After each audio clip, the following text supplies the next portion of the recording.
Man, young men, I make the case, and is my belief that it starts when we're very, very small. That we are systematically conditioned as young people, Mm, as young males, from when we're very young to not be expressive, to not be vulnerable, because there's all these expressions that we know that people say to us when we try to be. mm. They say, don't be a girl, don't be a woman, stop being so emotional, stop Don't be crying, weak. suck it Mm, up, don't be mm, weak, right? There's all, and there's more.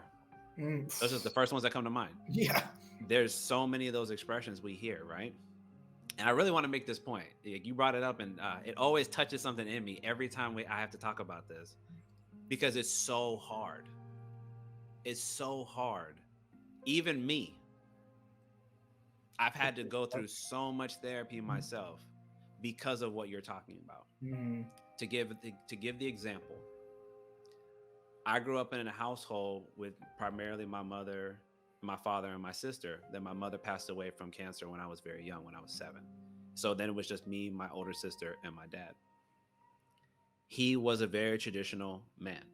He did not come from an environment where his family was very expressive with him. He also had several siblings in the same household, so I'm sure it was hard just to get attention. But regardless, he did not create a space for me and my older sister to be open and honest.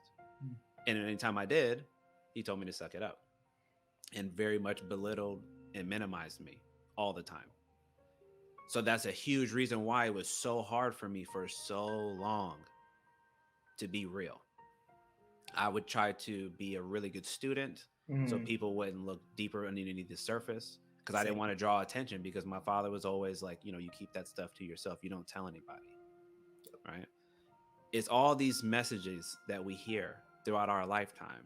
And then I have to hear young men tell me some of the same things that I Mm. heard, and I'm way older than them. And it hurts. Every It time. really hurts to see them struggle in that way because I don't want to see more young men hurt the way that I do and Mm. have because it's so much harder. It impacts so many relationships that you have. I'll give another example because I talk about this as well. I'm a father. So, parenting my young son, it could be more challenging. Thankfully, because of the work I do, I'm forced to really challenge myself all the time. It would be very difficult to make sure that I'm creating this space for him to be vulnerable, not just with me, but with everybody.